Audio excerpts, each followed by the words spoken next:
અત્યારે ફિક્સ પગારના કર્મચારીઓને 4 કેડર પ્રમાણે 4 વર્ગમાં વહેંચી અને એમને વેતન આપવામાં આવે છે, જેમાં વર્ગ 4ના કર્મચારીઓને ફિક્સ વેતન તરીકે 10,500 રૂપિયા ઉચ્ચક ચૂકવવામાં આવતા હતા. એમાં હવે 63% વધારો કરી 63% વધારો કરી 7મા પગાર પંચના શરૂઆતના પગાર પાયરીના ધોરણો પ્રમાણે એમનો પગાર 16,224 રૂપિયા આપવાનો નિર્ણય કરવામાં આવ્યો છે. એવી જ રીતે બીજી કેડર, જેમાં મોટાભાગે તલાટી, કારકુન, ઓફિસ આસિસ્ટન્ટ, પેટા હિસાબનીશ, વિદ્યા સહાયક, ESI, કોન્સ્ટેબલ, આ પ્રકારના કર્મચારીઓનો આ કેડરમાં સમાવેશ થાય છે. આવા કર્મચારીઓને અત્યારે જે 11,500 રૂપિયા વેતન આપવામાં આવે છે, એમાં 73%નો વધારો કરી 7મા પગાર પંચના શરૂઆતના પગાર ધોરણ પ્રમાણે 19,950 રૂપિયા પગાર ચૂકવવાનો નિર્ણય કરવામાં આવ્યો છે. એવી જ રીતે ત્રીજી કેડરમાં અત્યારે જે સુપરવાઇઝર, ઇન્સ્ટ્રક્ટર, આંકડા મદદનીશ, junior technical assistant, staff nurse, નાયબ હિસાબનીશ, શિક્ષક સહાયક, હેડ ક્લાર્ક વગેરે પ્રકારના કર્મચારીઓનો જે સમાવેશ થાય છે, એમને અત્યાર સુધી 16,500 રૂપિયા ઉચ્ચક વેતન આપવામાં આવતું હતું. એમાં 90%નો વધારો કરી 7મા પગાર પંચના શરૂઆતના પગાર ધોરણ પ્રમાણે 31,340 રૂપિયાનું વેતન આપવાનો નિર્ણય કરવામાં આવ્યો છે. એવી જ રીતે ચોથી કેડર, જે સિનિયર કેડર છે અને જેમાં નાયબ સેક્શન અધિકારી, નાયબ મામલતદાર, અધિક મદદનીશ ઇજનેર, કચેરી અધિક્ષક, PSI, શિક્ષક, શિક્ષણ સહાયક, જુનિયર જીઓલોજિસ્ટ, સુપ્રિન્ટેન્ડન્ટ, આવા પ્રકારના કર્મચારીઓની કેડરનો સમાવેશ થાય છે. એમને અત્યાર સુધી 17,000 રૂપિયા ઉચ્ચક વેતન જે આપવામાં આવતું હતું, એમાં 124%નો વધારો કરી અને 7મા પગાર પંચની શરૂઆતના જે પે મેટ્રિક્સ છે એના આધારે 124% વધારો કરી અને 38,090 રૂપિયા એમનો પગાર કરવાનો મુખ્યમંત્રી શ્રી વિજયભાઈ રૂપાણીની અમારી સરકારે નિર્ણય કર્યો છે. બીજું જે મેં અગત્યનું કહ્યું એ જરા વિશેષ માહિતી આપને આપું કે આ કર્મચારીઓ જે છે અત્યારે ગુજરાત સરકારના ફિક્સ વેતન કર્મચારીઓ, એની વિવિધ કેડરોની કુલ સંખ્યા 1,18,738 કર્મચારીઓ છે. એટલે સરકારે આ જે નિર્ણય કર્યો છે એ નિર્ણયનો લાભ 1,18,738 કર્મચારીઓને એનો લાભ મળશે. કેડર વાઇઝ જો આપને માહિતી આપું તો જે 11,500નો પગાર મેળવતા હતા અને જેમનો પગાર 19,950 કરવામાં આવ્યો છે, એવા કર્મચારીઓની સંખ્યા 99,852 છે.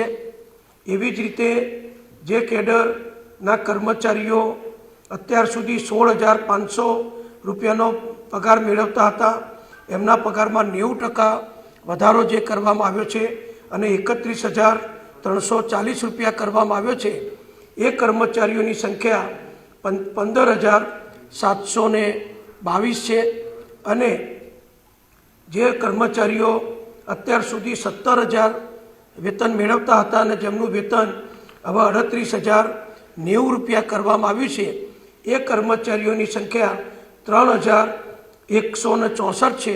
અને આમ લગભગ 1,18,738 કર્મચારી ભાઈ બહેનોને મુખ્યમંત્રી શ્રી વિજયભાઈ રૂપાણીની અમારી આ સરકારે કરેલા નિર્ણયથી આ મોટો લાભ મળશે. સૌથી મોટી રજૂઆત કર્મચારી ભાઈ બહેનોની જે અમારી સમક્ષ એમના એસોસિએશન તરફથી, એમના હોદ્દેદારો તરફથી જે રજૂઆત આવતી હતી કે અમને પ્રથમ દિવસથી જ અમારી સેવા સળંગ ગણવામાં આવે, 5 વર્ષ પછી નહીં.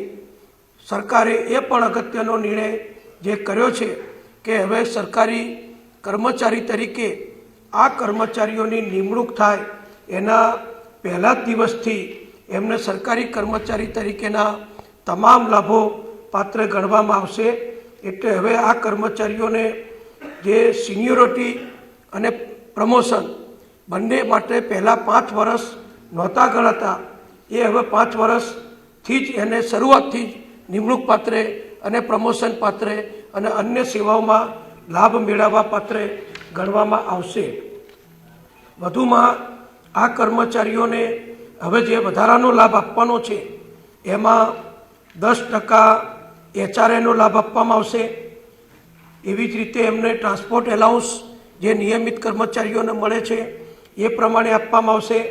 મેડિકલ એલાઉન્સ, તબીબી ભથ્થું જે નિયમિત કર્મચારીઓને મળે છે એ પ્રમાણેનું તબીબી ભથ્થું આ કર્મચારીઓને આપવામાં આવશે. અને સૌથી વધુ અગત્યનું જે છે સિનિયરિટી માટે અત્યાર સુધી એમને 5 વર્ષનો જે સેવા સળંગનો લાભ નહોતો મળતો, એ સેવા સળંગ ગણવાનો આપણે નિયુક્તિના દિવસથી જ આપણે એમને લાભ આપવાનું કર્યું છે. એટલે ફિક્સ પગારની નીતિ જે મોટાભાગના તમામ કર્મચારીઓને 2006થી શરૂઆત થઈ નિયુક્ત કરવાની, એટલે સરકારે એમને પાછલી અસરથી, એટલે કે જે કર્મચારીઓ અગાઉ કાયમી થઈ ચૂક્યા છે, 5 વર્ષનો ફિક્સ ગાળાનો સમયગાળો પૂરો કરી દીધો છે, એવા કર્મચારીઓ સહિત તમામને 2006માં એમની જ્યારે નિમણૂક થઈ ત્યારથી એમની સેવાઓને સળંગ ગણવાનો સરકારે ખૂબ મોટો નિર્ણય કર્યો છે. એટલે લાખો કર્મચારીઓના આના કારણે અત્યાર સુધી જે કાયમી થઈ ચૂક્યા છે એવા તમામને હવે બઢતી માટે અને અન્ય સરકારી લાભો માટે એમને ખૂબ મોટો લાભ આ નિર્ણયના કારણે થશે. અને રાજ્ય સરકારે જે નિર્ણય કર્યો છે એ પ્રમાણે 1 ફેબ્રુઆરી 2017થી, એટલે કે ફેબ્રુઆરી મહિનાથી આ નિર્ણયનો અમલ ગુજરાત સરકાર દ્વારા શરૂ કરવામાં આવશે. એટલે 1 ફેબ્રુઆરીથી તમામ 1,18,000 કર્મચારીઓના વેતન વધારો થશે.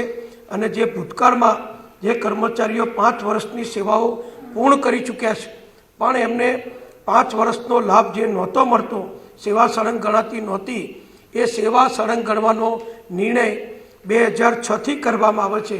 એટલે ખૂબ મોટા પ્રમાણમાં 2006થી ભરતી થયેલા અને અત્યાર સુધી જેમની ભરતી થઈ છે એવા તમામ કર્મચારીઓને નાણાકીય લાભ વધ્યા છે. વિવિધ પ્રકારના ભથ્થાઓની શરૂઆત થઈ છે અને સેવા સળંગ ગણવાનો નિર્ણય પણ અમારી સરકારે મુખ્યમંત્રી શ્રી વિજયભાઈ રૂપાણીની અધ્યક્ષતામાં અમે સાથે મળી અને આ નિર્ણય કર્યો છે. આમાં કોઈ રેસ આવતું નથી. 1 ફેબ્રુઆરીથી આનો અમલ થવાનો છે. સરકાર ઉપર સીધો બોજો એ 1,300 કરોડ રૂપિયાનો દર વર્ષે આ ફક્ત વેતન વધારાથી પડવાનો છે. પરંતુ જે ભરતી થવાની છે, જે 9 વર્ષ થઈ ચૂક્યા હતા, જેમને ઉચ્ચતર પગાર ધોરણ આપવા પાત્ર થતું હતું પરંતુ 5 વર્ષની સેવાઓ નહીં ગણવાના કારણે જેમને આ લાભ નહોતો મળતો, હવે 2006થી જ આ સેવાઓ આપણે સળંગ ગણીએ છીએ. એટલે ઉચ્ચતર પગાર ધોરણ હજારો કર્મચારીઓને આ નિર્ણયના કારણે મળતો થશે. એના કારણે અને એમને જે બઢતી મળવાની છે એ બઢતી મળવાના કારણે એમનો જે પગાર વધારો થશે, એ જે બોજો આવવાનો છે એ અલગ થશે. અને એનું ફિક્સેશન દરેક કર્મચારી દીઠ અલગ અલગ થતું હોય છે. એટલે એનો પણ ખૂબ મોટો બોજો રાજ્ય સરકાર ઉપર નાણાકીય બોજો આવવાનો છે. આ 1,300 કરોડ રૂપિયા બોજો એ ફક્ત અત્યારે આ પગાર વધારાના કારણે છે. સુપ્રીમ કોર્ટમાં સરકાર તરફથી આ અંગે સ્પષ્ટતા અને માર્ગદર્શન અમારા સિનિયર એડવોકેટ મુકુલ રોહતગી પાસે નાણાં વિભાગ તરફથી મેળવવામાં આવ્યું હતું. પહેલાં શરૂઆતમાં કેસ જો વહેલો બોર્ડ ઉપર આવે તો કોર્ટ સમક્ષ, નામદાર જજ સમક્ષ આનું એફિડેવિટ કરવું અને કોર્ટના ધ્યાન ઉપર મૂકી અને આ નિર્ણય સરકારે જાહેર કરવો તરફથી કાર્યવાહી પણ કરવામાં આવી હતી. અન્ય મંત્રીશ્રીઓ સાથે પરામર્શ કરી જો સુપ્રીમ કોર્ટમાં કોઈ કારણસર મુદત ન થાય તો આખો પ્રશ્ન જુદા જુદા કારણસર લંબાતો જતો હતો.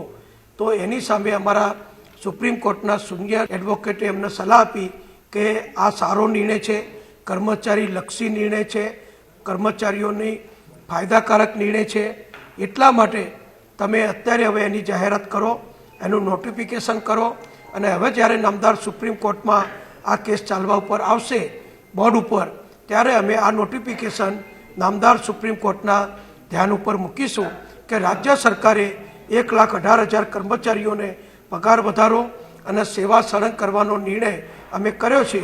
એટલે સુપ્રીમ કોર્ટમાં એ અંગેનું અમારું નોટિફિકેશન જ્યારે મુદત પડે ત્યારે આપણે રજૂ કરીશું.